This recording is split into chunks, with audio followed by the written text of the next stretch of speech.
Acordem suas marmitas de tubarão! Limpem essas orelhas encardidas, porque o Iconicast vai começar!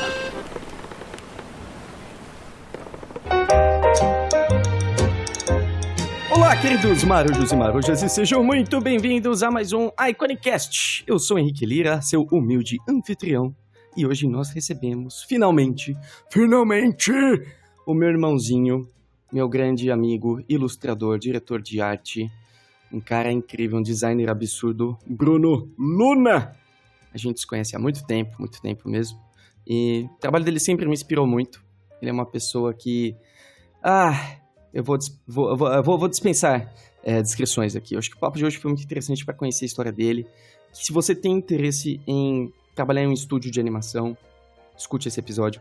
Porque o Bruno, ele revisa portfólios de pessoas para a equipe, né? Então, é interessante que ele vai falar um pouquinho também sobre o que ele avalia quando aparece um portfólio, qual que é a situação hoje do mercado, como que ele está se parecendo, né?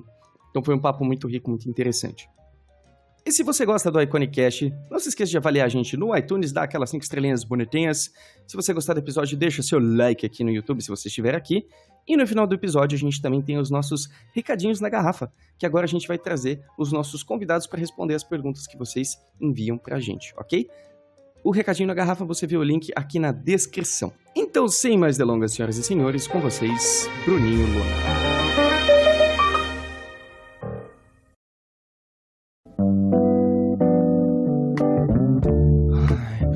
Funciona, a gente vai conversar, a gente vai se amar e aí vai acabar. Como tudo na vida, Bruno. Entendeu? Com certeza. Agora eu devo dizer que tá na presença dessa voz aveludada, maravilhosa, que já tanto mexeu com o meu coração, é assim, inefável pra mim, viu, Bruninho Luna? Te receber aqui hoje, finalmente. Eu te chamo desde o segundo episódio. A gente tá falando aí de mais de um ano. Você se faz de difícil pra mim. Você me nega, você... Desculpa. Eu não tenho muitas desculpas pra dar. Mas o importante é que... estamos aqui agora. O importante é que estamos aqui hoje, né, Bruninho? Obrigado pelo seu tempo, meu lindo. Ai. Acho que é até difícil explicar a importância do Bruninho Luna na minha vida, né? Porque a impressão que eu tenho é que a gente se conhece desde sempre, sabe? Desde o começo, quando eu me interessei por ilustração, assim, praticamente, eu te conheço. E o seu trabalho sempre foi uma referência absurda pra mim, né? E aí, ter você como amiga é uma coisa, é um bônus maravilhoso, assim. Mas o seu trabalho específico, você é um... É assim que funciona o cast, tá? Os primeiros 5 minutos a gente fica deixando o convidado envergonhado e depois a gente conversa sobre outras coisas. Tá funcionando. E, cara, o seu trabalho pra mim é muito único, né? Você me passa coisas maravilhosas e você é a pessoa que tem um workflow mais parecido com o meu que eu conheço, então isso é bonito também. E a pessoa que mais segura uma caneta estranha que eu já vi na vida. Pra vocês terem noção, queridos ouvintes, o Bruno Luna, ele segura a caneta entre o indicador e o dedo do meio.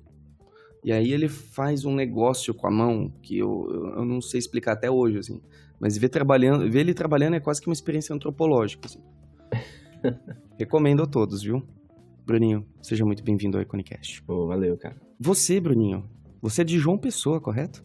Cara, depende pelo que você entende de você né? Na verdade, eu nasci em Campina Grande, que é Paraíba também, mas é interiorzinho da Paraíba. Mas eu morei em João Pessoa também. Então você nasceu em Campina Grande e aí na sequência, cedinho, você foi pra João Pessoa, é isso? Não, eu nasci em Campina Grande e aí na sequência, cedinho, eu fui pra Paulo Afonso, na Bahia. Aí lá eu passei 14 anos e de lá, aí sim eu fui pra João Pessoa. Você é um viajante do Nordeste. Nordeste é quase um país, né? Muito grande. O Nordeste é seu país? É a Europa brasileira. E eu tenho a impressão que você não cresceu no ambiente mais artístico do mundo, assim, no sentido de entretenimento, assim, de animação, ilustração, né? Talvez de arte tradicional, assim, acho que com certeza tinha muita gente envolvida com isso lá, mas como que foi pra você, assim, como que se pareceu o ambiente que você cresceu? Eu tenho muita coisa, eu nunca te perguntei isso. Cara, eu acho que tem questões aí do período mesmo, né? Naquela época, eram bem mais restritos, assim, a quantidade de conteúdo, assim, que você tinha à sua disposição, né? Você tinha basicamente a TV aberta, assim, lá em Paulo Afonso, né, onde eu morava quando eu era bem criança, assim, a gente não existia TV a cabo. Por outro lado, isso é também uma coisa bem distinta, assim, de lá. É que, como é bem criança, assim, né, já tinha a internet discada e tal. Eu tô com 27 anos agora, então dá pra fazer os cálculos aí. Quando eu tinha uns 9, 10, assim, já existia internet discada, assim. E nessa cidade, assim, né, como ela basicamente era formada por trabalhadores da hidrelétrica, essa hidrelétrica, onde meu pai trabalhava, ela meio que pagava todas as contas, assim, pagava a nossa água, a nossa luz, inclusive o nosso telefone, né. Então, mesmo quando a gente já tinha internet discada, a gente já podia usar lá meio que limitado, assim, porque a gente não pagava telefone. Então a única preocupação era só não ocupar a linha telefônica, né? Então a gente tinha as regrinhas lá em casa, de tal a tal hora, mas era mais para caso alguém quisesse ligar lá para casa, poder, né? Porque senão a linha ficava ocupada por conta da internet. Então, por um lado, a cidade em si, né, por ser pequena, não oferecia muitas opções, assim, de entretenimento, né? Tipo, eu lembro, era impossível completar qualquer coleção de mangá ou quadrinho, assim, porque eles lançavam um primeiro, aí o segundo já não tinha mais, ou chegava três cópias da revista e a galera já pegava e não chegava nunca mais, e tinha uma banca de revista na cidade. Então era bem era bem difícil, assim, né, conseguir. Mas aí, por outro lado, tinha essa diferencial aí, que internet foi uma coisa que eu pude acessar desde muito cedo, assim, né, por conta disso, né, que a gente não pagava pulso nem nada, assim, então... só que também, né, internet discada, então não dava pra assistir, não tinha YouTube naquela época, não dava pra assistir vídeo, era basicamente acessar sites de... antigamente tinha muito, né, esses sites de... Você entrava no site, tinha de tudo, era tipo, desde... falava sobre mangá, falava de anime, de animação de modo geral e tal, era basicamente um depositório de coisas aleatórias. Cara, eu lembro que antigamente não tinha YouTube, mas a gente entrava no site e tinha seções de GIFs, que você clicava assim, GIFs, aí você ficava vendo GIFs de Dragon Ball, assim, miniatura, assim, pequenininho. Naquela época até o GIF tinha menos qualidade do que hoje, assim, né? Então, sim, eu acho que era meio isso, assim. Ao mesmo tempo, meus pais, eles tinham essa noção, assim, de que eu gostava desse tipo de coisa e tal, que eu gostava de desenhar e já aspirava a esse tipo de coisa, assim. Então, sempre que tinha um mínimo de oportunidade, eles tentavam me proporcionar, assim.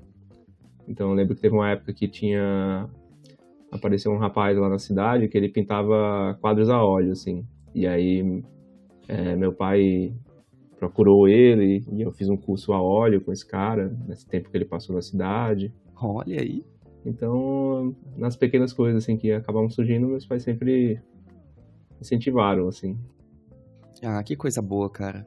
Porque tinha tudo pra não incentivar, né? Que bom, cara, que bom que você teve esse tipo de apoio. Que legal, velho. E aí você foi crescendo, você foi se tornando esse menino bonito, começou a crescer barba. E como demorou, que você, né, começou a... Demorou. Demorou, foi tipo ontem que começou a nascer. Começou ontem a crescer. E aí, o que você... Como que você foi cair no seu primeiro trabalho, assim, de ilustração ou voltado à animação, esse tipo de coisa? Aí tem um tempo grande, hein? Entre tá vendo o GIF de Dragon Ball ali até... O que aconteceu nesse meio período, então? Vamos voltar um pouquinho. E aí, como que você foi se desenvolvendo? Como que você foi se interessando por essa área? Eu acho que no início, assim, não tinha grandes pretensões, assim, né, de trabalho. Eu gostava de desenhar, eu fazia quadrinho com meus amigos, tinha vários amigos meus. Mais tarde, assim, né, quando começaram a surgir as primeiras câmeras digitais, assim, né, a gente também fazia filminho. Acho que eu devo muito a a empresa que meu pai trabalhou, assim, né, essa hidrelétrica, assim, na época, porque ela meio que patrocinava tudo, assim, porque ela patrocinava a internet que a gente usava naquela época, e eu lembro que quando começou também a ter câmera digital, essa empresa adquiriu, assim, pra tirar foto, né, da usina, dos equipamentos e tal. Já tinha essa câmera digital, então às vezes meu pai pegava emprestado também, e aí eu usava, Olha fazia aí. uns filminhos caseiros com a câmera lá do trabalho dele. E eu lembro também, impressão colorida era uma coisa também que não existia, e aí na empresa do meu pai tinha uma impressora colorida, e aí eu mandava uns desenhos, umas imagens que eu pegava na internet para ele imprimir, aí eu usava de pôster e também ficava copiando os desenhos que eu pegava, que eu achava na internet e tal. Olha isso. Então, devo muito indiretamente, né, a essa empresa aí. Ai, que coisa boa. Mas, então, aí eu sempre gostei, meus pais sempre incentivaram. Pra mim nunca teve grandes pretensões, assim, né, de trabalho e tal. Até porque não existia não tinha referências nacionais, assim, né, de pessoas que trabalhavam nessa área e tal. Ou até existia, mas não se falava, não chegava até mim. E também eu era muito novo, né, estava mais preocupado ali em passar de ano ali, tirar uma nota boa, não ficar no vermelho. Sim. do que ficar pensando no que você vai trabalhar e tal. Mas nesse período também começaram a surgir muitas produções da Pixar, né, em 3D e tal. Isso era uma coisa que me enchia muito os olhos, assim, né, não só pela parte artística, mas pela parte da tecnologia, assim, que também era uma coisa que me atraía muito, assim. Uhum. De ficar vendo, poxa, como é que eles fazem isso e como é que isso se materializa, né. Tipo, então quando chegou até mim, assim, esses filmes, assim, 3D, pra mim era uma coisa também muito diferente, assim, que me fascinava pelo distanciamento que eu tinha, assim, né, questão de tecnologia e tal, eu não fazia ideia como é que poderia aquilo ser feito. Então eu comecei a me interessar por esses filmes, assim, né, gostar de assistir, começava a gostar de ver making of, de ver que era produzido, efeitos especiais também de cinema, era uma coisa que me interessava, assim. Então, assim, aos poucos comecei a ver como é que se fazia e tal, mas ainda era uma coisa distante, né? Ainda não tinha um exemplo nacional disso. E isso foi até o período que eu fui me formar, assim, no colégio, né? Quando eu fui terminar, assim, quando eu tinha que escolher o que fazer no vestibular, eu ainda não vislumbrava trabalhar com isso, né? Deixa eu adivinhar, arte, você tentou assim. desenho industrial. Eu tentei ciência da computação. Ah, olha aí, quem Eu diria. ia ser programador. Ó, e o que aconteceu? Então, aí eu tinha essa ideia, né, de fazer ciência da computação. Aí eu já tinha lido um pouco, né, sobre esses caras que já estavam despontando aí, né, o John Lester, o próprio Carlos Saldanha no Brasil e tal, e eram todas pessoas que vinham de uma formação de tecnologia, né, entendiam de computação, eles tinham esse lado da tecnologia muito, muito forte, assim. E aí eu associei que computação talvez fosse um caminho, assim, né, ciência da computação. Que engano, né? Que sorte que você ia virar o Ed Catmull, você não ia virar o John Lester. Pois é. E aí no ano, cara, na véspera, assim, de escrever no vestibular, tinha um amigo meu, de sala, assim, que ele sim ia prestar para desenho industrial. E ele via, né, que eu desenhava e tal, e aí quando era para escolher o vestibular, ele falou, cara, por que você não faz desenho industrial também? Porque ele ia tentar desenho industrial em outra cidade, né? Que não tinha também lá em outra pessoa, nenhum curso de design ou desenho industrial. Aí ele ia tentar em outra cidade, e aí eu acho que ele também tava querendo companhia, né, pra ir pra essa outra cidade. E aí ele ficou tentando me convencer, assim, dá uma olhada aqui e tal. Aí ele me passou um site que falava, assim, de várias formações, né, e entrevistava alguns profissionais, e no que ele me passou desenho industrial, o cara falava, assim, né, que, não lembro mais qual era o profissional, mas era um cara que atuava desde a parte de novelaria até a parte gráfica, assim, né? E ele falava de jogos, já falava de várias coisas, assim. Aí eu pensei, poxa, tá aí, uma coisa que, se você tiver indeciso, é muito bom você fazer, porque lá dentro você ainda pode ir pra tanta coisa, né? Que pareceu algo interessante, assim.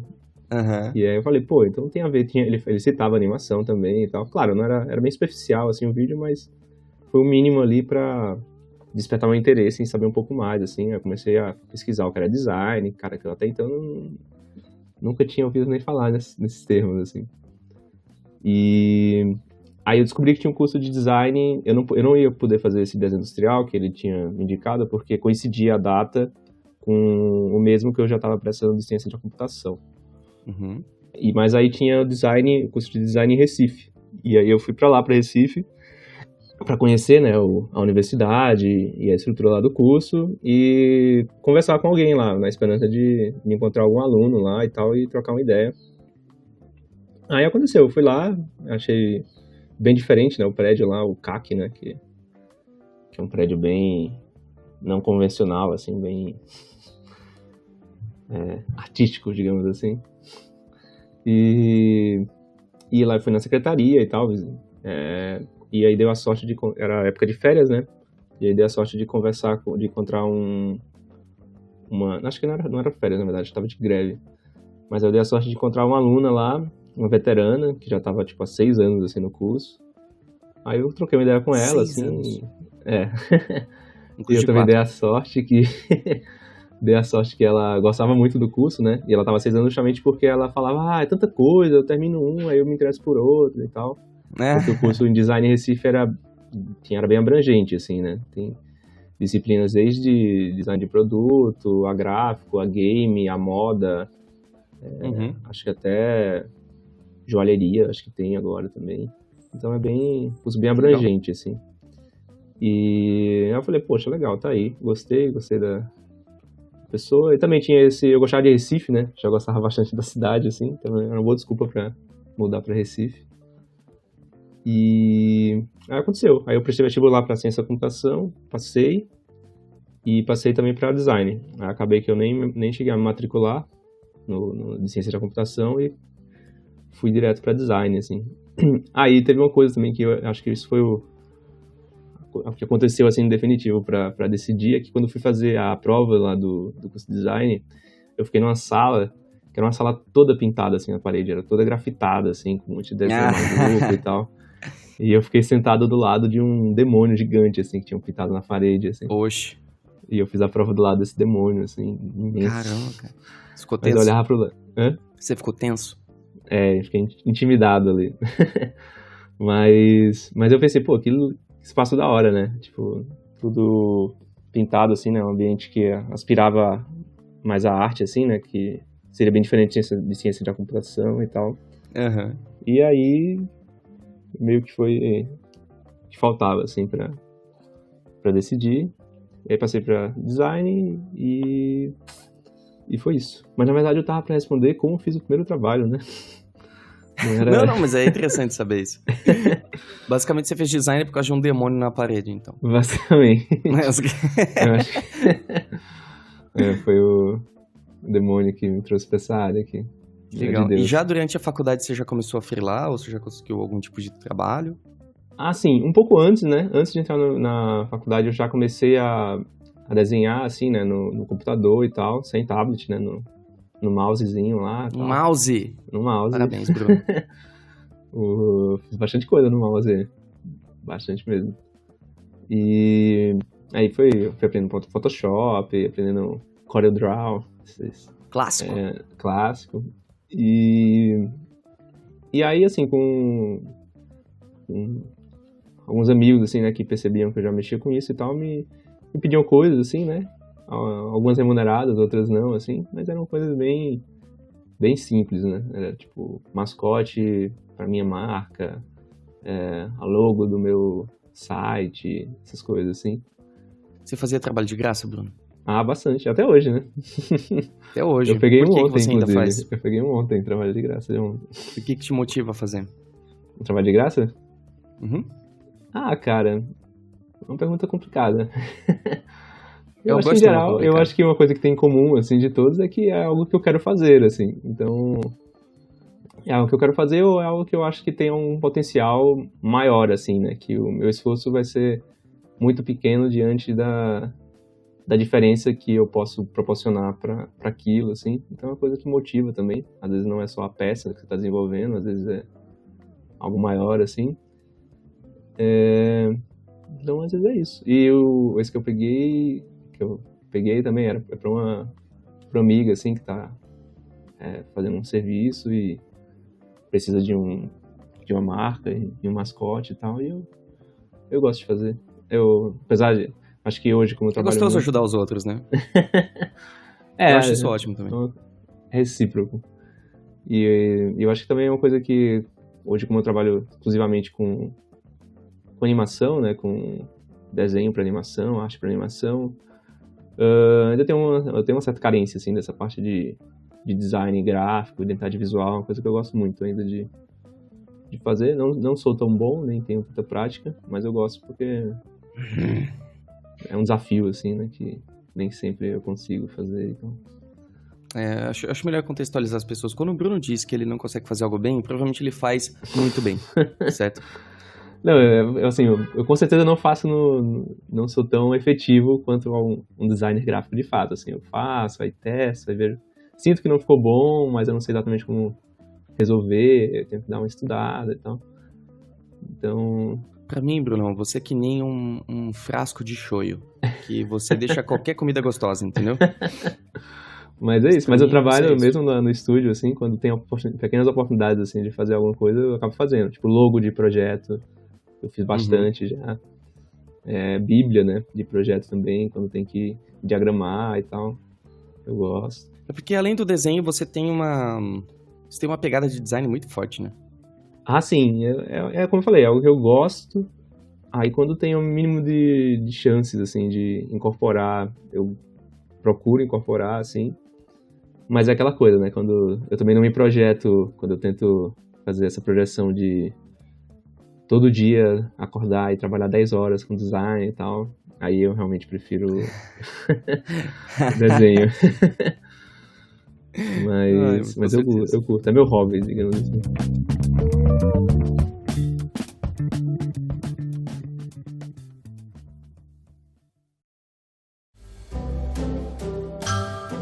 E hoje você está em São Paulo, pertinho de mim, coisa maravilhosa.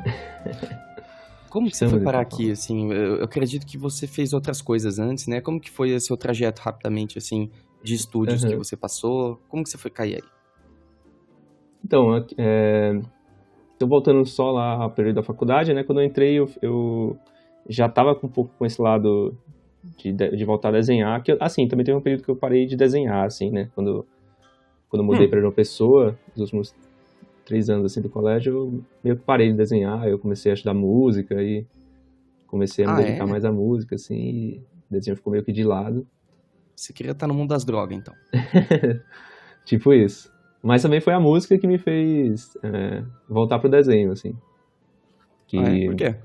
Porque eu comecei a estudar, né, e eu comecei a fazer um conservatório que tinha lá em João Pessoa, assim, e eu tinha um amigo que também gostava de música, ele não estudava no mesmo lugar, mas ele tinha outro amigo que queria estudar lá. E aí ele foi apresentar esse outro amigo, porque ele queria saber como era e tal, como é que fazia.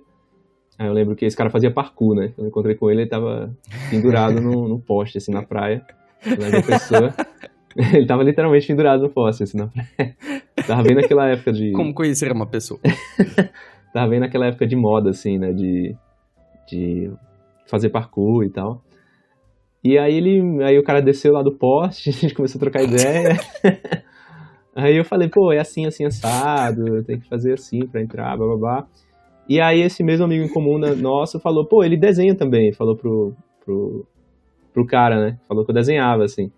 Aí eu falei, desenho e tal. E eu achava que meu desenho era bom, assim, né? Era bem ruim. Mas eu achava meu desenho bom, assim, mas era o meu desenho de terceira série ainda. Não tinha evoluído em nada, assim. Eu meio que reproduzia os mesmos vícios, os mesmos personagens daquela época, assim. E aí o cara falou, eu também desenho. Aí ele puxou uma pasta, assim. Aí eu falei, o que ele vai tirar daí, do né? poste, né? Ele tirou do poste, assim. Quase isso. Ele tirou da mochila uma pasta, assim, cara. E ainda hoje é um dos melhores desenhos que eu já vi, assim, pessoalmente, assim. Ô, louco. Em questão técnica, assim, cara. O cara era incrível, assim. E eu fiquei, tipo, sem palavras, assim, cara. Um desenho, tipo, anos à frente. E o cara era um ano mais novo que eu nessa época. Eu tinha, acho que 16, ele devia ter 15, assim. E o cara era um monstro, assim. O cara era muito, muito bom. Ele fez teste depois pra desenhar quadrinhos americanos e tal. O cara era com essa idade, assim. Que legal. E aí, eu fiquei impressionado, né? Eu falei, pô, não sabia nem que era possível desenhar eu nunca tinha visto um desenho tão bom pessoalmente, isso é a verdade, assim. Então, e principalmente alguém novo e tal. E aí eu perguntei pra ele como é que ele estudava. Aí ele foi me dando umas dicas, ele falou de um curso também que tinha lá de quadrinhos. Eu fiz esse curso. Então foi quando eu retomei meu gosto, assim, por voltar a desenhar, assim. Aí eu comecei a Nossa, e onde investir. que tá esse cara agora? Tô curioso. Então, Ele faz parkour enquanto desenha? Ele... não, ele desenha ainda, eu não tenho muito contato mais, assim, acho que mais pelas redes sociais e tal, mas a gente não troca muita ideia. Mas ele desenha, sim. Eu sei que ele dá curso de desenho, acho que trabalha com games também, ele faz bastante coisa também. É engraçado, né? Tem pessoas bem importantes, assim, né? Quando você olha pra trás, assim, pessoas bem importantes na sua trajetória que não necessariamente são pessoas que depois Ficam, né? que ficam, ou que eram grandes amigos, assim, né? Tipo, tinha esse meu colega de sala, assim, que também não era uma pessoa que eram super amigos, assim, e tal, e ele que me deu a dica do desenho industrial, do design. Tinha esse outro cara que eu conheci no poste, assim, na praia, e também deu a dica do curso de quadrinho, assim. E, Maneira peculiar de você conhecer alguém. O cara tá num poste. e daí aí eu retomei o gosto, comecei a estudar de novo desenho, comecei a estudar 3D, né? Fiz bastante coisa em 3D também, vendo tutorial na internet e tal. E também era mais fácil de fazer sem tablet, com mouse era mais fácil de estudar 3D. E aí quando eu entrei na faculdade eu já tava com esse lado mais desperto, assim, né? De desenho e tal. Já estudava, já comprei minha tablet também, nessa época. Então era isso, eu fazia o trabalho da faculdade tentando incorporar desenho, mas assim, não tava trabalhando mais, assim, né? E aí eu fiz um estágiozinho com jogos lá. Aí cheguei a fazer alguns sprites para jogos, fiz interface também de jogo. Nesse período também eu comecei a trabalhar com estamparia, com um amigo meu. Olha só. A gente conheceu num evento de design, e ele já tinha uma marca. Aí juntamos ele e mais alguns outros amigos, assim, e a gente começou a desenvolver estampas e tal. Inclusive, existe até hoje, assim, bem legal, se quiserem fazer uma propaganda aqui, se quiserem conferir depois. Acho que tem uma página no Face, se chama Crioula, com Crioula. Crioula. É uma marca na época era só camisetas estampadas, né? Hoje já tem bastante coisa diferente, né? Tem vestido e tal. Uhum. E tem ótimos artistas também fazendo estampas aí. Vocês provavelmente vão reconhecer os artistas que estão fazendo as estampas hoje. E aí era uma coisa que eu fazia, assim, que não necessariamente dava muita grana, né? Era um estágio que não era remunerado, mas era bem pouco. Esse da Crioula também estava bem no início, então também não tinha muito retorno financeiro, assim, né? Aí eu comecei a publicar meus desenhos no Flickr. Olha aí. Na época era o Instagram, digamos assim. Uma rede... Eu vou falar, né? Porque eu acho que tem muita gente aí que talvez nem Não tenha deve conhecer o Flickr. conhecido essa plataforma aí. Uhum. Mas era uma plataforma mais voltada para fotografia, né? Mas que por algum motivo acabou ficando famoso entre designers também, né? Especialmente editoriais, assim. Muitos designers da Abril, né? Publicavam as páginas que eles faziam diagramação lá e tal. Ilustradores editoriais. Por algum motivo, acho que talvez o mais equivalente seria o Behance, por exemplo. Acho que o Behance da época, assim. Mais voltado para design e ilustração editorial. Aí eu comecei a publicar umas coisas lá e um cara da Abril me achou, não sei exatamente como, e ele me passou um freela pra revista, né, ilustrar uma matéria. Fiquei super animado, né, fiquei super empolgado, assim. Eu lembro até que ele falou no e-mail, você pode entregar o RAF até quinta? Isso era uma segunda, assim. Aí eu, caramba, o que é RAF? Aí eu fui na internet procurar o que era RAF. Eu não sabia que era RAF, assim. Não tava acostumado com as palavras, né, que a galera usa. Principalmente aqui, né. Aí eu fiz, aí deu muito certo. Deu tão certo que na mesma revista, porque depois que eu descobri, né, na Abril eles tinham, né, não sei como é que tá hoje, assim, mas eles tinham essa prática eles colocavam todas as revistas numa grande parede, assim, expunham todas as páginas das revistas na parede e eles iam atualizando aquelas páginas. O texto está pronto, eles imprimiam a página com texto e colavam no mural. Tal ilustra está pronto, eles atualizavam, sabe? Para o pessoal sempre ter uma visão geral de toda a revista, assim, em que status ela estava. Uhum. Então eu acredito que numa dessas meu desenho deve ter acabado indo para essa parede e outro cara de outra matéria me viu. E aí ele me convidou para ilustrar outra matéria, na mesma edição. Só que essa, a primeira que eu tinha feito era uma matéria, tipo, era uma ilustra para um quarto de página, né? Ficava no cantinho, assim, a matéria do lado. E essa cara, eu acho que eram 5 páginas de ilustração. Olha só. Era uma matéria de capa, assim, né? Não a capa principal, mas era uma matéria que estava anunciada na capa, assim. Aí eu fiquei super animado também, né? Peguei também e, tipo, comecei a dar o máximo, assim, né? Pra ficar à altura, assim. Porque aquela primeira que eu tinha feito, pô, eu tinha demorado... Eu ganhei, sei lá, 5 dias. Eu fiquei 5 dias, todas as horas fazendo ela, assim. Refazendo, retocando e tal, pra ter certeza que tava o melhor, assim, que eu poderia entregar e tal. Só que essa era muita coisa, assim. E foi acabando o prazo e eu não tava dando conta, assim, cara. E aí eu também não tinha muita vivência, assim, né, pra lidar com isso. Era bem novo, eu tava com 17 anos na época, assim. E eu não tinha muita vivência enfim, de fazer um RAF, de doar cor. Cada coisa eu meio que fazia na hora, assim, e não sabia muito estipular o tempo que eu gastava em cada etapa. Daí eu fiquei bem desesperado, assim, nos últimos dias, não tava conseguindo terminar a ilustra. Aí eu lembro que na última noite, assim, que eu virei, né, terminando, assim... Ah, e tinha isso, eram ilustras que o nome da matéria, se não me engano, eram Quase Famosos. E eram falando sobre pessoas, né, que por muito pouco acabaram não ficando famosas, assim. Então falava do quinto Beatle, né, o cara que saiu dos Beatles antes do Beatles estourar. Falava não sei se o nome do cara, que era o terceiro sócio da Apple também, que ele também saiu antes da Apple estourar. Então, tinha muitos personagens que tinham que fazer representação facial, né? Minimamente parecido com o cara, assim, né? Com o personagem. E eu tinha muita dificuldade nisso, assim, não tinha muita prática também, então eu gastava muito tempo tentando fazer os personagens ficarem parecidos e tal. Aí eu sei que na última noite, assim, que eu virei, terminando essa parada, assim, quando chegou umas 4 da manhã, assim, eu pensei, cara, tá muito bosta tudo. Eu não tenho coragem de entregar isso. Aí eu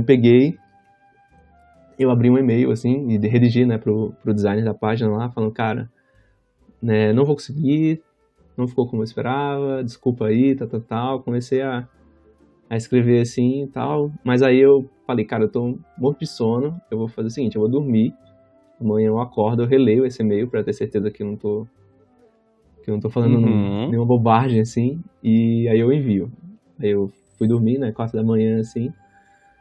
Aí quando foi umas 7, aí eu levantei, ainda sem até lembrar, assim, do que tinha acontecido, né, umas horas antes, assim. Aí depois eu lembrei, eu falei, poxa, tô fudido, assim, não vou entregar.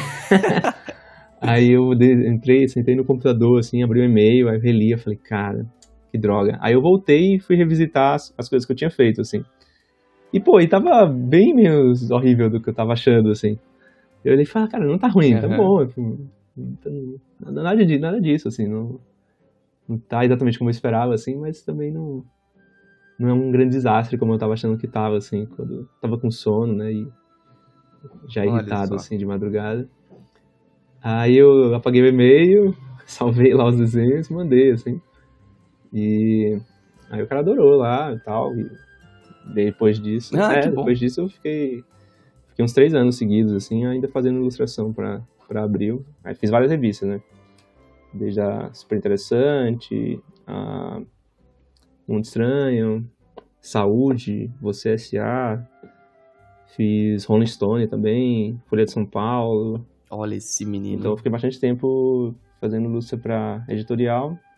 E aí, enquanto eu tava na faculdade, começou esses primeiros movimentos aí, né, de estúdio de animação aparecendo. Começaram aqueles incentivos, né, aquelas cotas para programação nacional na TV fechada. E com isso, os primeiros editais, assim, né, também para fomentar esse lado. E eu já me informava sobre esse tipo de coisa, tinha uns blogs também que eu acessava na época de animação, nem existem mais.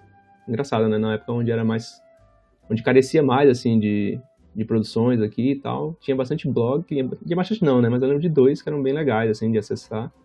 E hoje que tem bastante coisa aí pra se falar, não tem nenhum, assim, que eu saiba, assim, né. Né?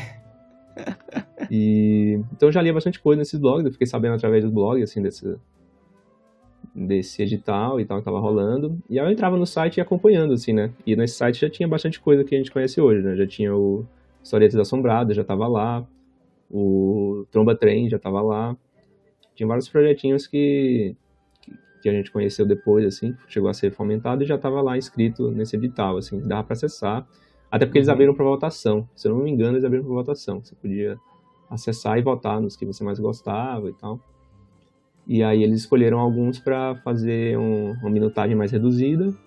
E depois escolheram, se eu não me engano, 2. Ou foram 2 ou foram 3. Acho que foram 2. Pra produzir mesmo, né? 3 episódios. Que aí foi o Tromba Trem e o Carrapatos e Catapultas. Uhum.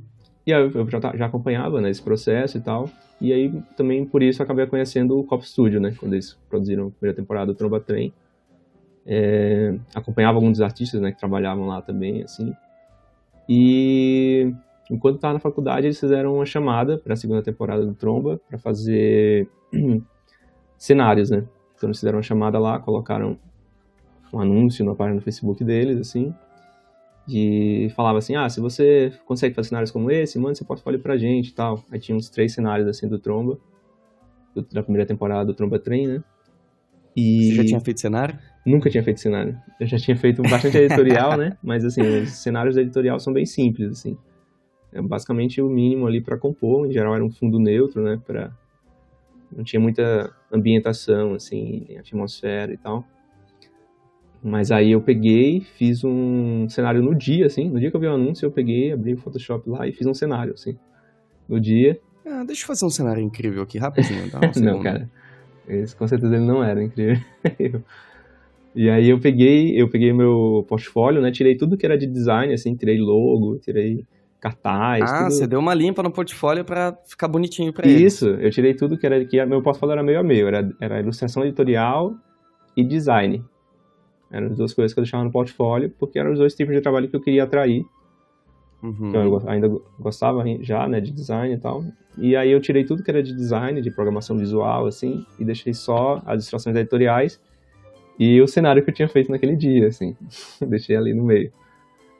E mandei. Aí rolou. Aí os caras gostaram e me chamaram no mesmo ano, assim. Em 15 dias eu tive que descobrir o que era MEI, descobrir como trancar a faculdade e como mudar para o Rio de Janeiro, assim. Você não chegou a terminar a faculdade, então? Eu tranquei nessa época. Eu terminei... Você terminou a faculdade depois? Eu terminei depois, assim, é uma longa história. Eu terminei aqui em São Paulo já. Tava aqui, morando aqui. Eu lembro disso! Eu lembro disso! Nossa, eu lembro dessa novela, verdade. Caramba. Nossa, que interessante. E você acha que se você não tivesse dado um tapa no teu portfólio, tirasse o logo, esse tipo de coisa, a impressão que eles iam ter ia ser muito diferente? Cara, olha, eu não sei dizer com certeza, mas eu acredito que sim, cara, porque até pelo perfil dos outros, cara, das pessoas que estavam trabalhando comigo lá. Na equipe, né, do Tromba, era uma equipe pequena, assim, a gente tinha o Giovanni de Mello, que assumiu a direção de arte, que ele já tinha trabalhado na primeira temporada, né, inclusive já fez, né, já participou aqui do Iconic e tal. Uhum. E ele sim, tem uma formação de design e tal, trabalhou muito tempo com web design e tal, tinha uma formação um pouco parecida, mas já tinha trabalhado na primeira temporada inteira, já tinha um portfólio com muita ilustração e tal. Mas as pessoas da equipe mesmo, era a Fernanda Montoni, o Igor Pizzuto e a Gisele Almeida.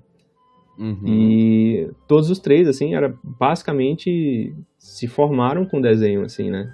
Praticavam desenho. O desenho sempre foi a meta, assim, né? E o foco desde o início, assim. Então, eu achava todos os 3, assim, muito mais aptos, né? A trabalhar na produção do que eu, assim. Inclusive, a Montoni já tinha trabalhado no Historietas Assombradas, já tinha um monte de cenário no portfólio e tal. Um estilo bem próprio, assim, né, que funcionaria já muito bem pro Tromba Trem, que ainda tinha isso, né, ainda tinha que adaptar o estilo pro estilo da série e tal.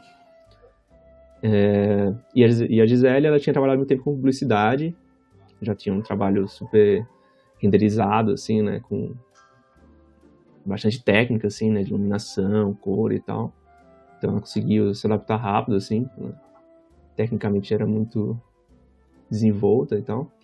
E o Pisuto também já tinha o estilo que ele tem até hoje, assim, né, bem desenvolvido. O cara passou anos aí trabalhando em cima daquilo, assim, então, pra mim, assim, todos passavam uma maturidade muito maior do que eu tinha, assim. Então, acho que aquela maquiadinha, assim, deu uma ajuda.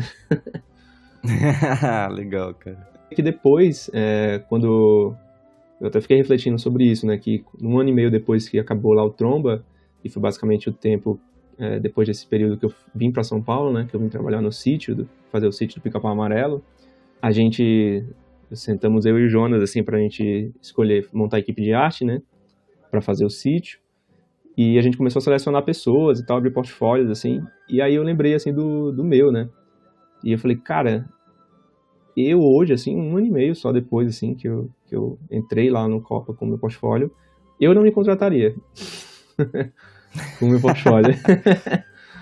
Eu, pro sítio aqui, não me contrataria, porque foi nesse período muito curto, assim, já, acho que não só houve muito, as pessoas começaram a ver já essas produções acontecendo e começou a estudar, mas acho que voltado para aquilo, como especialmente em São Paulo, já tinha muito artista, né? Não por acaso, mesmo lá no Rio, né, no Tromba, a Montonha e o Igor eram de São Paulo e foram para lá só para trabalhar no Tromba, né? Então, por um motivo, havia já uma carência, assim, lá no Rio, assim, de artista e tal, naquela época. E eu ficava refletindo, assim, eu ficava, poxa, engraçado, né? Nesse curto período de tempo, como não só as pessoas, os artistas de modo geral, né, acho que amadureceram mais o trabalho voltado para essa área e tal, como também eu fiquei mais criterioso, né, já enxergava coisas ali que eu não enxergava antes e tal, valorizava outros aspectos, assim, do trabalho dos artistas que eu não conseguia enxergar tão bem antes de se trabalhar. Imagino.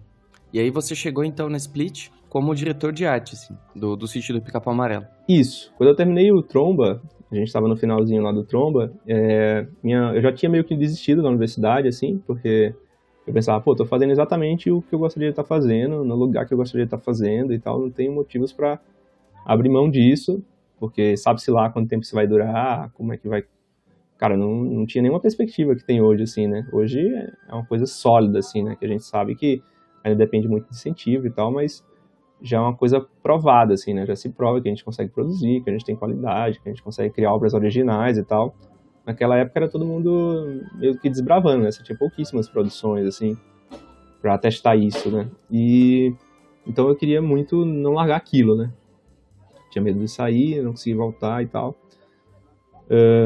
Incluindo um detalhe que eu esqueci de falar, quando eu descobri o Copa, vendo esses editais e tal, e lendo sobre eles na internet, eu já tinha feito um e-mail para eles, redigido, né, que eu tinha conseguido o contato deles em um site, e aí eu peguei aquele contato e já salvei no e-mail lá, que redigi um rascunho e botei o e-mail para deixar salvo, né. Era como eu fazia para salvar e-mails antigamente. E aí, nesse e-mail, eu cheguei a redigir. Eu falei, me apresentei, eu sou fulano, eu estudo design aqui em Recife, gosto muito do trabalho de vocês, queria muito ter uma experiência com animação e tal. Nessa época eu queria estudar animação de fato, né, aprender a animar, e minha expectativa de ir para o Copa era para ir como animador, né. Até porque eu nem sabia que tinha muita diferença entre animador e cenarista, assim. Eu achava que o cara abria a cena e ele fazia tudo, né? Ia fazendo tudo. Eu fazia tudo, eu achava que era isso. O cara pegava a cena, ele fazia o cenário, pintava, desenhava o personagem, animava. Essa era a minha visão, assim. Então eu queria ir como animador. Então eu cheguei a redigir um e-mail pra eles, assim, e ainda botei assim, segue o link pro meu TCC. Que na época eu comecei a fazer meu TCC, que era uma animação. Assim, era um projeto de animação, né? Eu não tinha chegado a animar nada, assim, ainda. Mas no e-mail, assim, eu já tinha colocado até o espaço para pôr o link, assim, pra minha animação que não cheguei nunca a fazer, assim. Então, assim, era um lugar que eu queria muito estar, assim. E aí, quando eu consegui, eu meio que falei, cara, eu já tô muito realizado, assim, já tô aprendendo pra caralho, assim, tô conhecendo um monte de artista legal, participando de algo que acho que vai moldar, assim, né, as produções e tal, daqui pra frente. Então eu me sentia muito desafiado, era um lugar perfeito, assim, que era um lugar que eu me sentia realizado e ao mesmo tempo desafiado, assim, né? Assim, eu acho que não tem combinação melhor, né, de você sentir que você tá contribuindo e ao mesmo tempo aprendendo, assim. Acho que é a perfeita harmonia, assim, para manter a motivação, assim. Nossa, com certeza. Então eu meio que tinha desistido da universidade, assim. Nesse período ela entrou de greve também, então primeiro semestre, o primeiro semestre eu não precisei trancar, porque eu terminei à distância, né? Eu terminei a disciplina, conversei com os professores, terminei a disciplina à distância. E no segundo semestre eu tranquei mesmo, só que aí já estava meio que de greve, então meio que nem contou.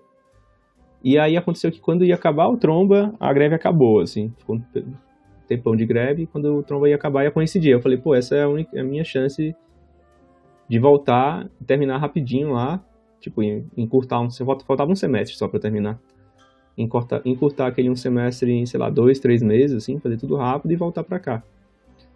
E depois só ir lá defender, né, fazer a defesa.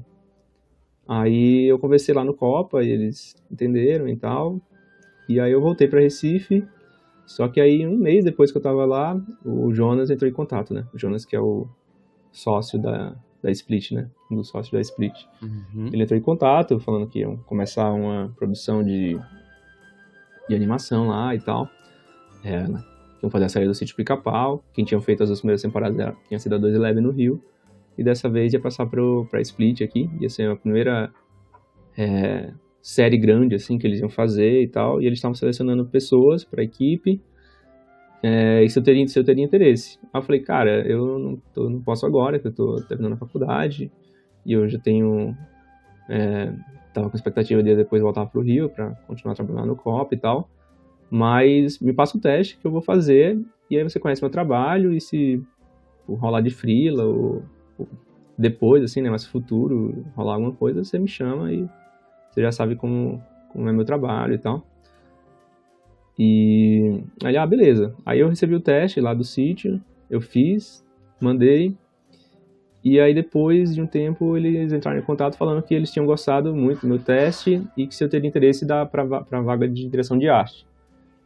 Aí foi que eu fiquei pensando melhor, né, porque aí já seria uma oportunidade diferente do que eu teria lá no Rio, assim. Né? Tipo, diretor de arte, então. Hoje eu, assim, eu vejo mais como realmente puramente oportunidade, assim, na época era uma coisa que assustava um pouco, assim, não só pela responsabilidade, mas também porque era um lugar que eu não conhecia, né, São Paulo, um estúdio também que eu não conhecia, que não tinha feito nenhuma produção antes, assim, grande, né, então eu ficava bem, eu já sou meio pé atrás, assim, meio desconfiado e tal, então eu fiquei bem receoso, assim, né.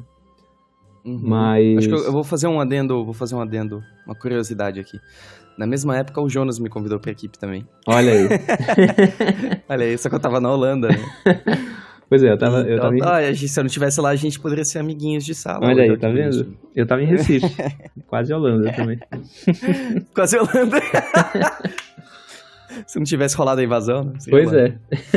Ai. E então ele falou que tinha gostado e que eles estavam me cogitando para a Federação de Arte. Eu falei, cara, eu tenho interesse, mas é isso, eu tô comprometido aqui com a faculdade e tenho essa expectativa também de voltar pro Rio.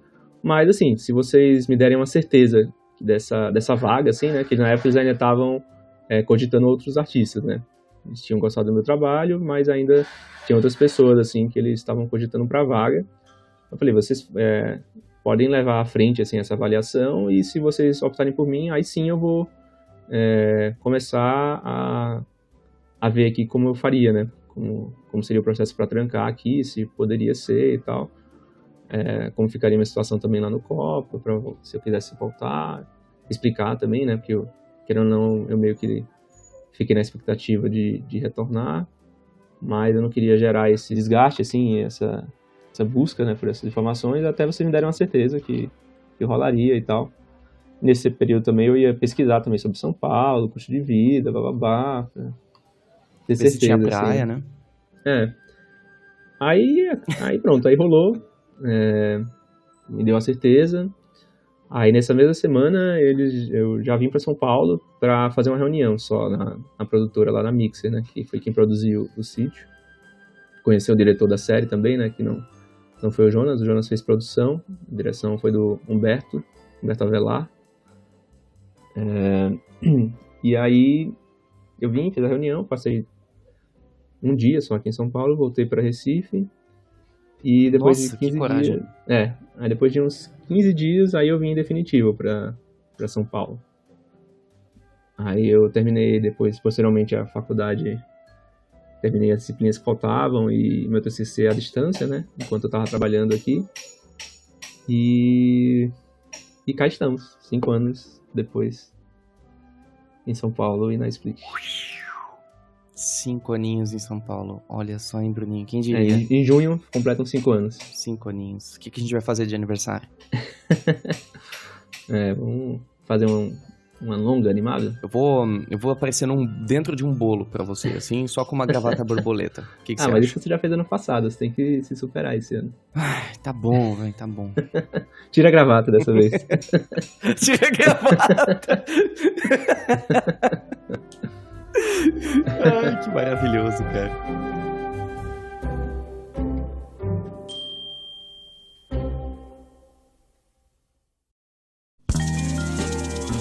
O que mudou, assim, nesses 5 anos pra você em relação à tua posição, a maneira que você lida? Porque eu imagino que, assim, um estúdio de animação é um ser vivo, né? Assim, as pessoas vão, depois elas vão embora, elas chegam, vão embora, rotaciona muita coisa, né? Uhum.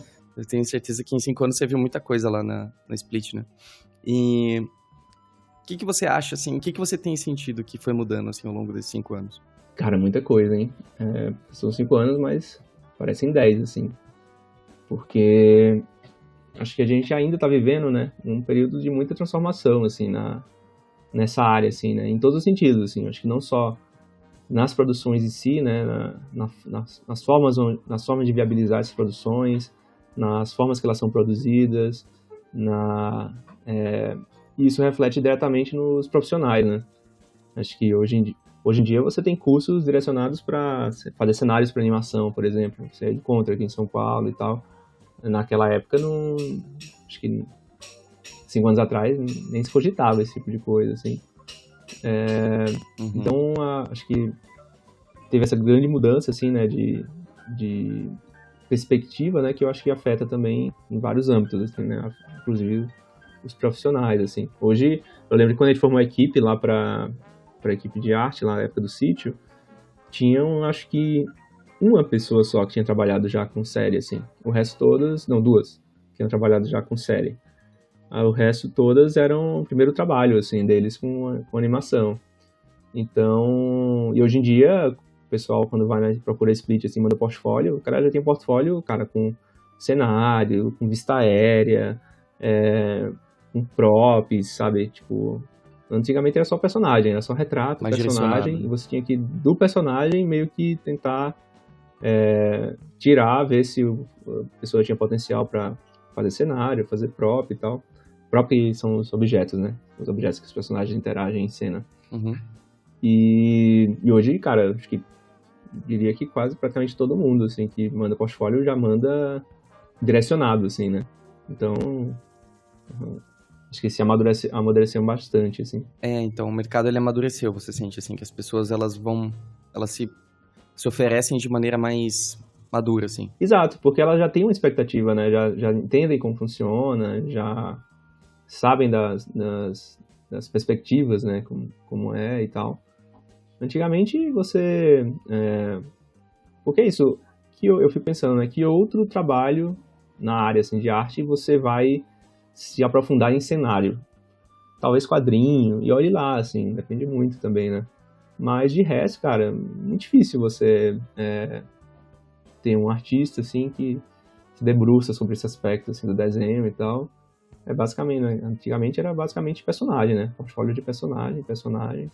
Bom, eu queria aproveitar que eu tô, então, com um diretor renomado internacionalmente de arte aqui comigo hoje e que revisa portfólios para pessoas que vão realmente ser contratadas no estúdio e entender, assim, quais são os aspectos, assim, Bruno, que você mais observa quando você recebe um portfólio para alguma vaga? Olha, eu acho que tem coisas assim que são meio que imprescindíveis, assim, né? Que eu acho que vale para qualquer produção e eu acho que vale para qualquer, até outras pessoas que estiverem avaliando, assim.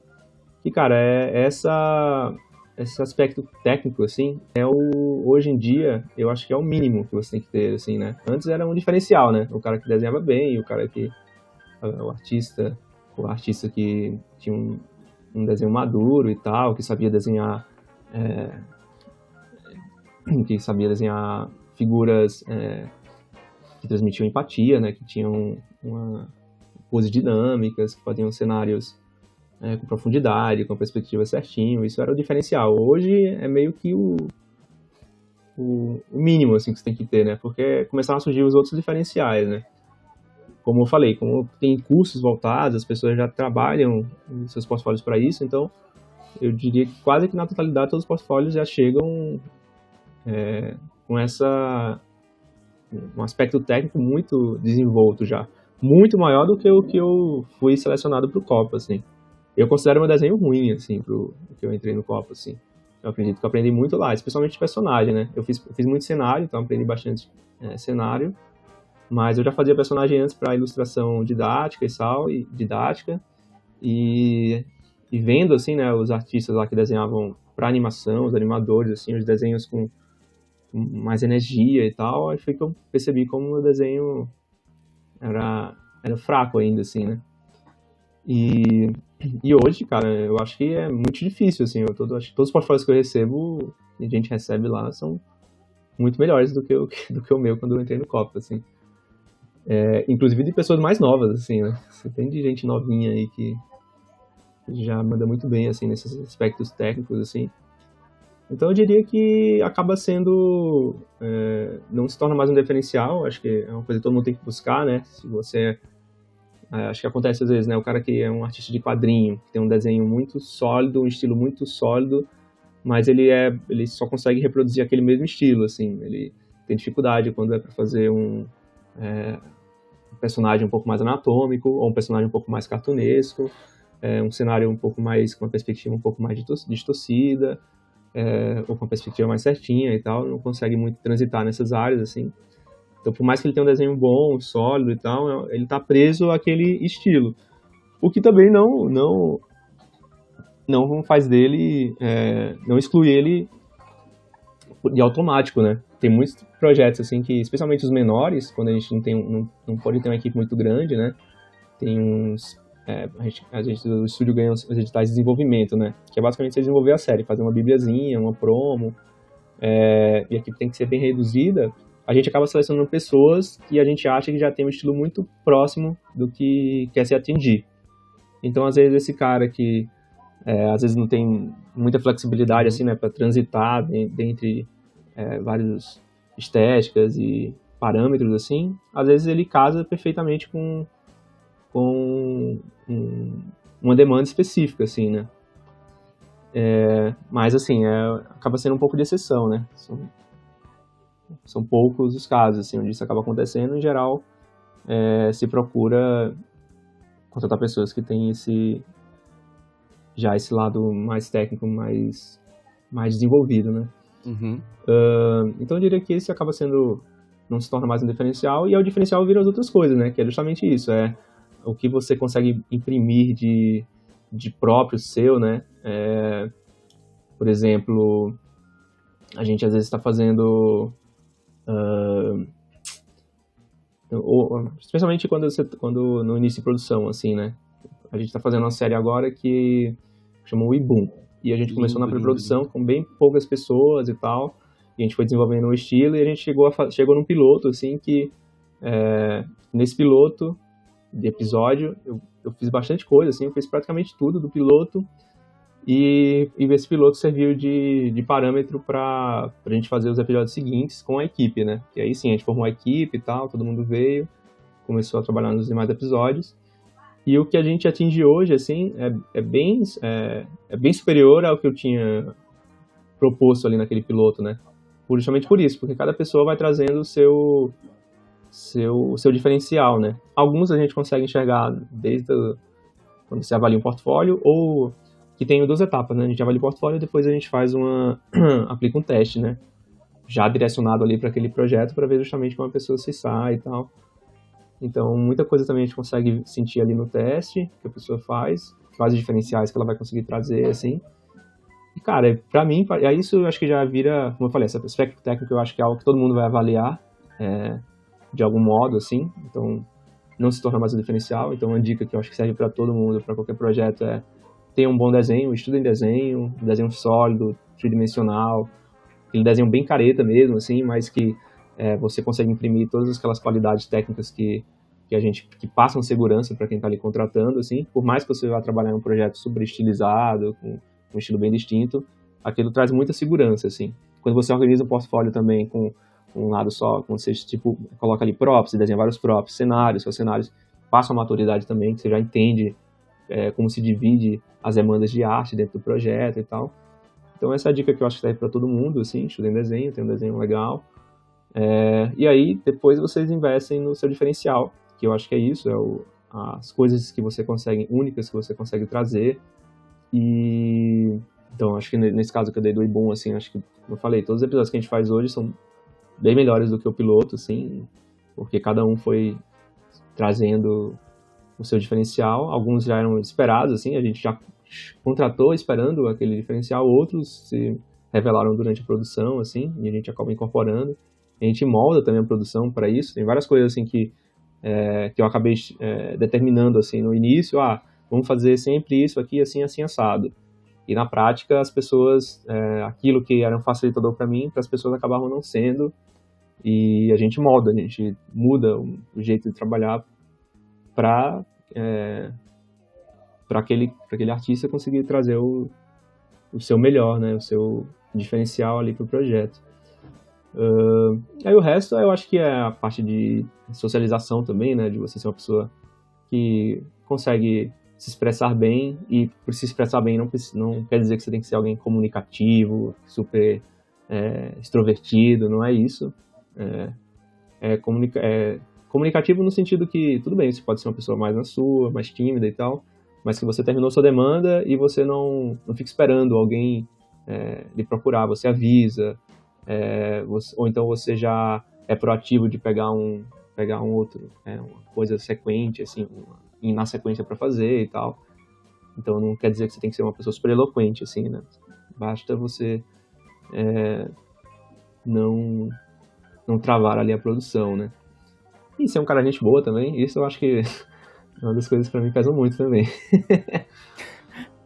Acho que quando a gente tem essa etapa, né, que a gente faz que a gente avalia, ou a gente recebe portfólio, ou às vezes a gente procura mesmo um artista que a gente acha que tem a ver, ou que já trabalhou com a gente antes, e a gente já sabe como a pessoa trabalha, a gente procura, pede portfólio, ou recebe portfólio, avalia, passa um teste, avalia o teste, chama para conversar, e se você fizer um bom teste, se você tiver um desenho sólido, tecnicamente muito maduro, assim, no teste você consegue trazer seu diferencial, seja na sua utilização, nas suas cores, na sua composição, e na entrevista você é gente boa e consegue dialogar bem, assim, eu acho que não tem nenhum segredo fora isso, assim. Aí tem a sorte, né, também, de você chegar ao estúdio no momento certo, assim. Nossa, muitas vezes acontece, a gente fecha uma equipe, começa a produzir e a gente recebe um portfólio que, tipo, caramba, tem tudo a ver com o projeto, assim.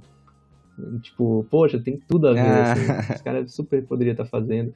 Ou então alguma coisa, assim, que aparece lá também de demanda, que a gente não chama um artista específico porque a gente não encontra alguém que tem o perfil para express menores que eu falei, né, que a gente tenta chamar alguém que já se encaixa naquela estética e tal, e a gente fica se matando, assim, lá para chegar naquele resultado e depois que a gente termina, depois de muito trabalho, assim, aí aparece um cara, assim, que tipo, nossa, ele ia resolver perfeito aquele trabalho lá que a gente já fez, e demorou pra cacete pra conseguir fazer. Então acho que tem um pouquinho de cada coisa, assim. Coisa linda, hein? Ei, coisa maravilhosa. Agora minha última dúvida é a seguinte, Bruno Luna. Quando que a gente vai se abraçar de novo? Essa é a dúvida que fica no ar. Cara, só tô... Na verdade, a gente fiz um convite, né, pra gente ir lá almoçar no... Posso fazer propaganda aqui? Pode, né? Vai, faz propaganda aí. Propaganda ali no Raw ali, que a gente tinha combinado. Ah, verdade. Lembra? Então, Tá devendo esse almoço ainda. você tava devendo um cash há um ano, né? O que é um almoço de um mês? Pois é, cara. Mas olha só, se não fosse esse um ano aí, ó, já não seriam 5 anos de estudo, seriam 4. Aí talvez Verdade, seriam 4. responder tão bem essas perguntas e tal.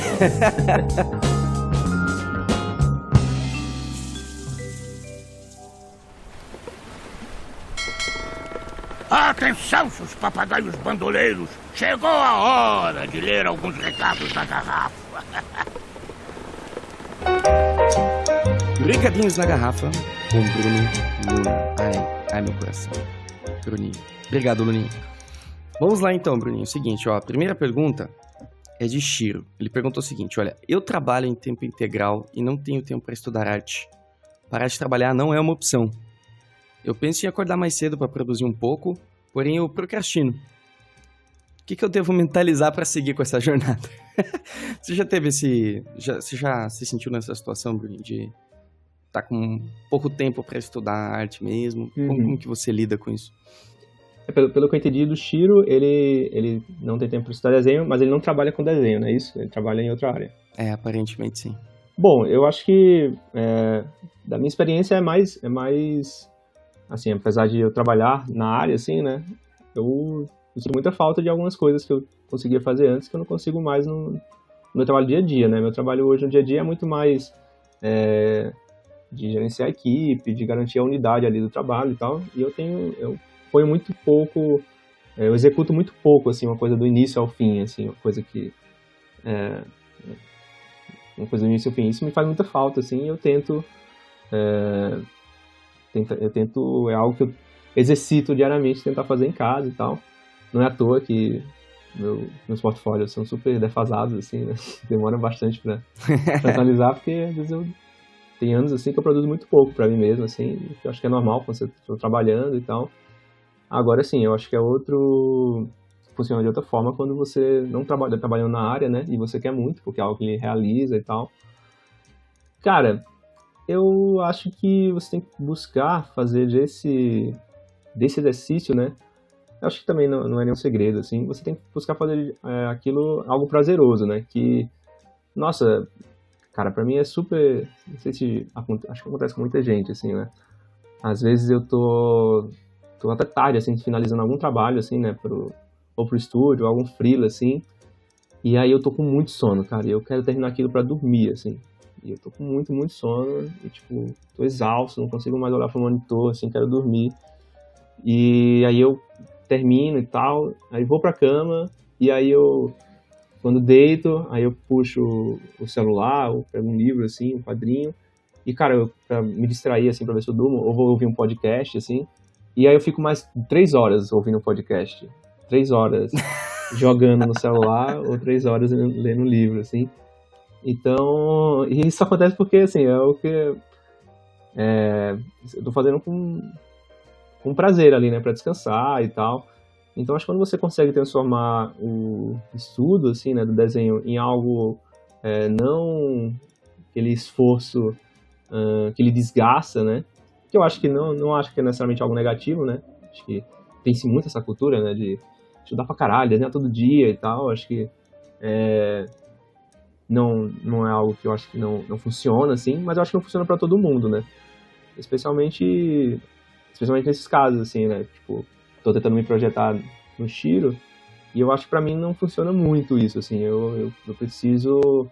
A coisa tem que fluir um pouquinho melhor, assim, pra eu conseguir ficar longas horas estudando, ou eu conseguir dar aquele a mais, assim, né? Naquele momento que você já tá super cansado, você trabalhou o dia inteiro, chega em casa, vai fazer janta, vai arrumar a casa, passear com o cachorro, tomar banho, responder, sei lá, ligar pra sua mãe. Depois você termina de fazer tudo isso, já deu meia-noite, você tá super cansado.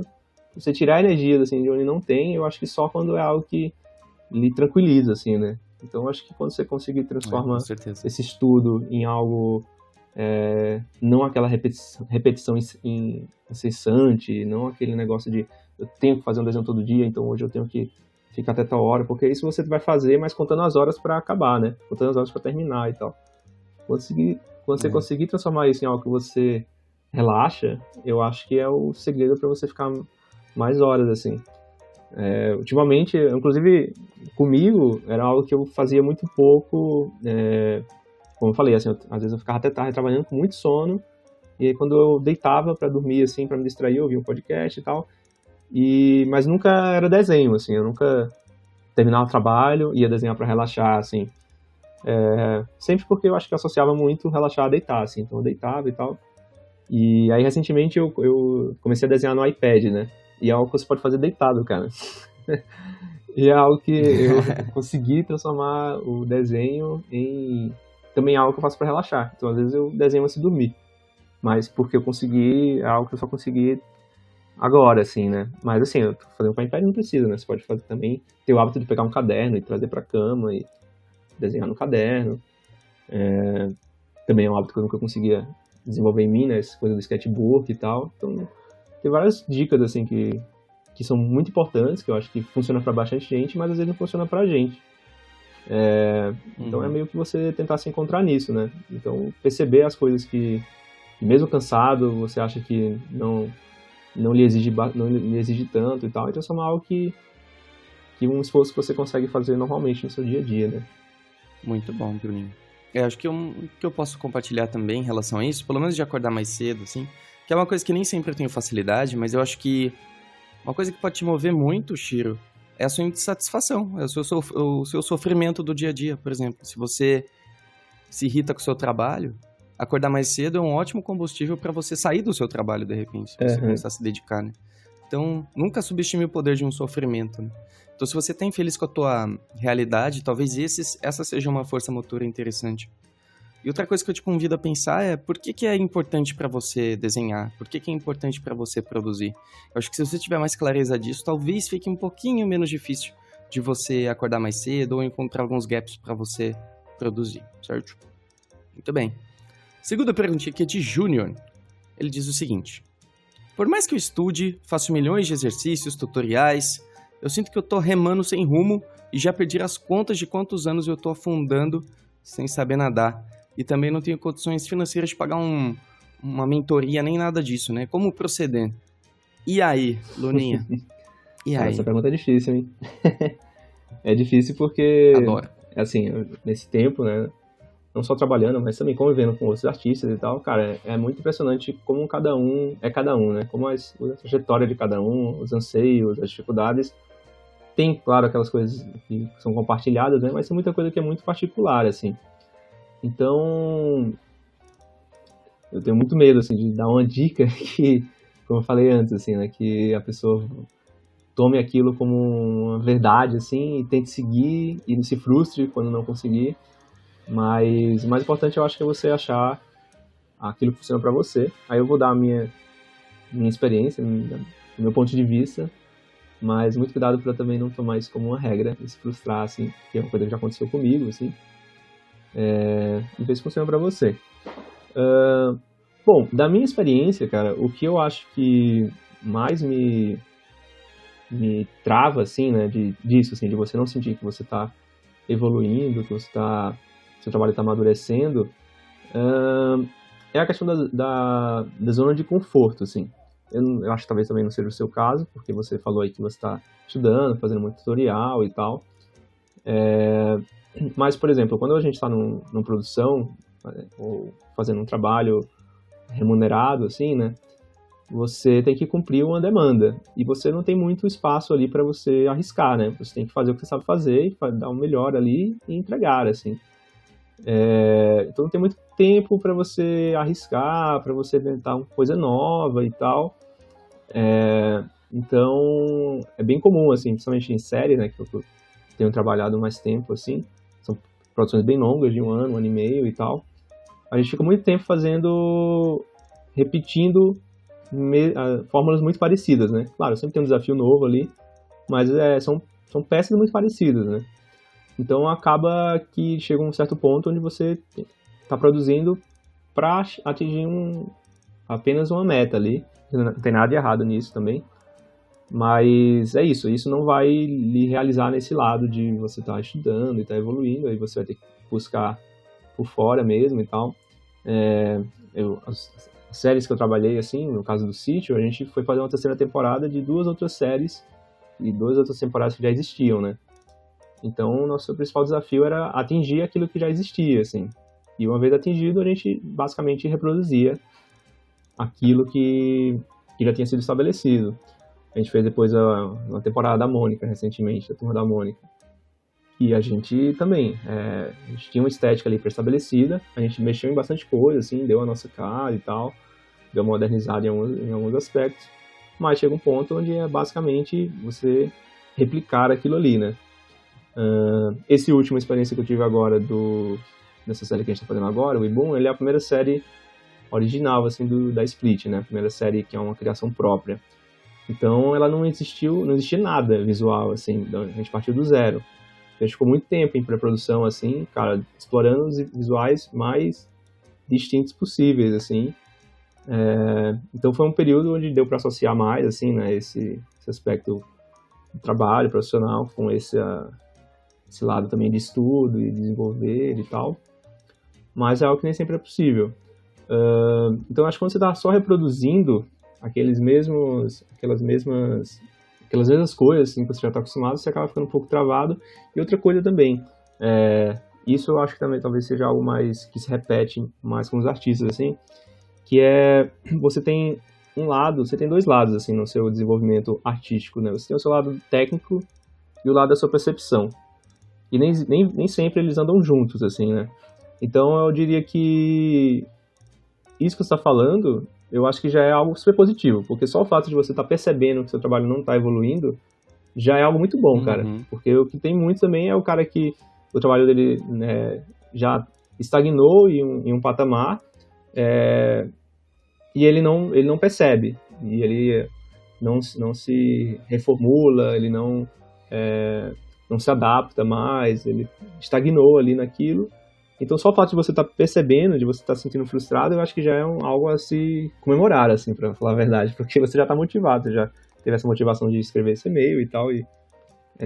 Então, eu acho que é só isso, é só que a sua percepção, ela avançou, ela deu um passo, e o seu lado técnico ainda não conseguiu dar aquele passo para atingir as mesmas coisas que você consegue enxergar, assim. Mas é isso, eu acho que um sempre tem que dar o passo antes, a percepção sempre tem que dar o passo antes. Então você já deu o primeiro passo, que a sua percepção já percebeu que seu trabalho estagnou, que você está produzindo e não está sentindo evolução e tal. Agora é o segundo passo, que é a parte técnica, que não é menos difícil. E aí, mas esse sim, eu acho que é muito realmente de prática, de conversar, quando tiver a oportunidade de fazer um curso. Você falou também que se não conseguir fazer um curso, cara, a maioria das pessoas que eu conheço que dão cursos são pessoas super acessíveis, assim. Você não precisa fazer um curso, mas você pode dar um oi, assim, né? Tipo, fala, pô, eu tô estudando isso aqui, assim, assado, eu gosto muito do seu trabalho, eu queria que você desse uma olhada nisso aqui que eu fiz, o que você acha onde você acha que eu tô falhando, ou você acha que poderia melhorar e tal. Em geral, todo mundo é muito acessível, não acho que você não vai conseguir essa ajuda. Mas é isso, cara, em geral, quando eu me frustro, é ruim, né? Porque você tá frustrado, mas você tenta pensar por esse outro lado, que já foi o primeiro passo para você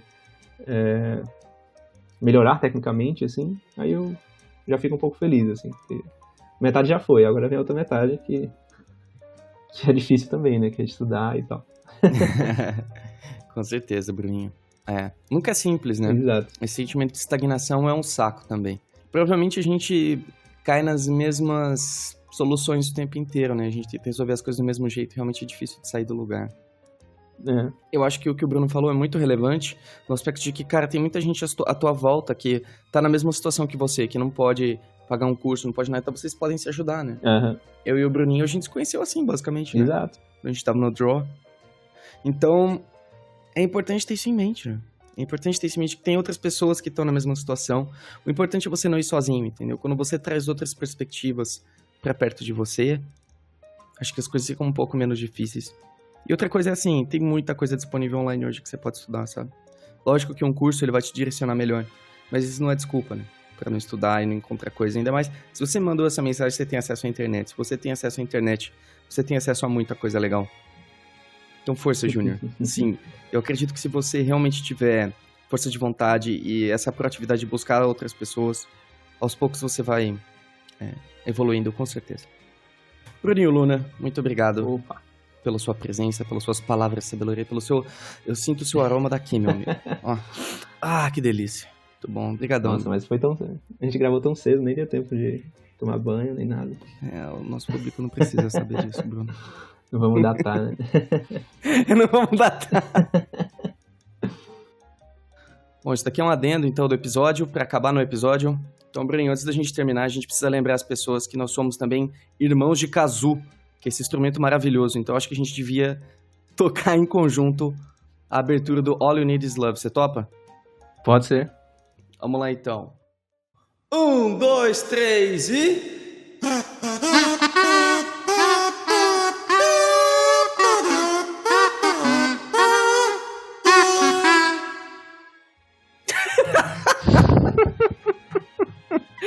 Ai, meu Deus do céu, muito bem.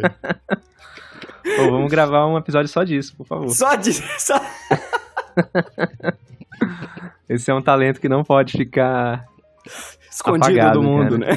né? Exato. É uma delícia acordar os outros com isso aqui, cara. Recomendo muito. Então, esses foram os recadinhos da garrafa de hoje. Gente, muito obrigado. Se você quiser enviar o seu recadinho na garrafa, o link tá aqui na descrição. A gente adora receber as perguntinhas, os anseios de vocês. Muito obrigado mesmo. Então, fiquem agora com uma mensagenzinha para acalentar vossos corações. Beijinhos e continue navegando.